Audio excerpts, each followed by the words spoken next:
Pertinax was born to a freed slave in ancient Rome. He joined the military and worked his way up the ranks. He took positions all over the empire. He became the emperor after Commodus, from the Gladiator movie. Commodus was a brutal and ruthless dictator who had depleted the Roman treasury, murdered many of the best senators, and generally set up a government in which the worst vices and morality was approved of. Commodus was murdered by his mistress and a few others who feared for their own lives. The murderers poisoned Commodus, and that same night went and told Pertinax he was the new emperor of Rome. Pertinax was a moral man and one who seemed determined to leave the fear and brutality of Commodus' reign behind Rome forever. He gave all his wealth to his wife and son, so he could not be accused of nepotism. He started to rebuild relationships with the members of the Senate. The innocent victims of Commodus' reign, if they were still alive, were pardoned and allowed back from exile. The people Commodus did put to death Pertinax allowed burial rites to be given and their names to be restored to full honor. Pertinax then worked to clean up the financial mess that he inherited. He cut the oppressive taxes and cancelled all the unjust claims of the treasury that destroyed wealth and growth.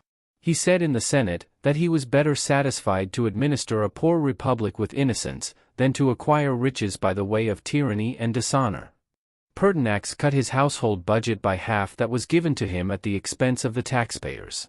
He sold off all the unnecessary excess that has been accumulated, from gold and silver plates to even the slaves that were acquired. The other people who made money with Commodus were made to give the money back to the state in order to fulfill the debts the empire had. He cut back on regulation in order for commerce to thrive. He allowed the cultivation of land in Italy. The average person supported Pertinax. He removed the oppressive boot of tyranny from their necks, and was bringing prosperity back to Rome. There were many in government who did not like these reforms and wanted Pertinax dead. The Praetorian Guard were the protectors and guardians of the emperor. You can think of them as the modern-day Secret Service who protects the President of the United States. But the Praetorian Guard had immense power. They were the only soldiers allowed in Rome. There were thousands of them, and they started to realize they could use this power to their advantage. When Pertinax was made emperor, the discipline and original idea of the Praetorian Guard had changed almost exclusively for the worse. Pertinax tried to change that. He was going to implement the ancient discipline that the Guard used to have. The Praetorian Guard attempted to overthrow Pertinax, but the senator they conspired with got cold feet and ran to Pertinax to tell him about what was happening. Where they failed once, they would try again. On the 28th of March in 193 AD, some 300 Praetorian Guard marched to the palace. The gates were opened as the members in on the plot were also watching the gate. Pertinax met the usurpers at the gate and approached them. After some discussion, he was killed by a member of the Praetorian Guard. They then put Pertinax's head on a spike and put the emperor's seat up for sale to the highest bidder. Donald Trump's story certainly mirrors certain aspects of this story, while other aspects of the story are waiting to be told. Donald Trump was elected to drain the swamp, which Pertinax did with reducing corruption, making taxes fair, and forcing the corrupt to give back their money. Donald Trump was certainly more liked and respected by the people than he is by the elites of his time as Pertinax was. Like Pertinax, the people with true power tried to throw Donald Trump out of office with the Russia hoax, multiple impeachments while he was president. Not to mention the changing of voting rules via mass mail-in voting and ballot harvesting to see that he lost his 2024 re-election bid. As there was more prone to violence in the time of ancient Rome, and you cannot put heads on spikes, yet. The government officials who wanted Trump out of office have set to have him arrested and imprisoned so he is unable to run again in 2024.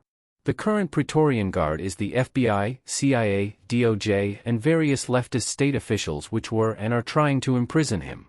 The lead investigator of the Russia hoax was FBI agent Peter Strzok. His girlfriend wrote Trump, "Not ever going to become president, right?" To which Strzok responded, "No. No, he's not. We'll stop him."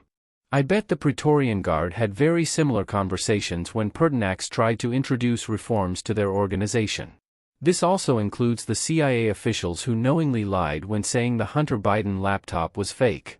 This is documented to have helped Joe Biden beat Trump in 2020. All of this is for the most part the FBI, CIA, and DOJ choosing who the president was in 2024. Which is similar to the Praetorian Guard selling the emperor's title after killing Pertinax. And to finish the Peter Strzok story, His wife was given a promotion in 2021 by the Biden administration as the acting director of the Division of Enforcement of the SEC.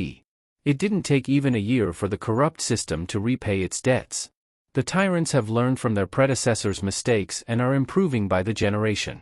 The killing of Pertinax led to a civil war in the Roman Empire, and some will say was the beginning of the end of the Roman Empire. We are unsure at the moment how the saga with Donald Trump will end, but there are significant parallels between the two. We should study and discuss these historical parallels more closely so we continue to progress forward instead of stepping back into tyranny and maybe civil war.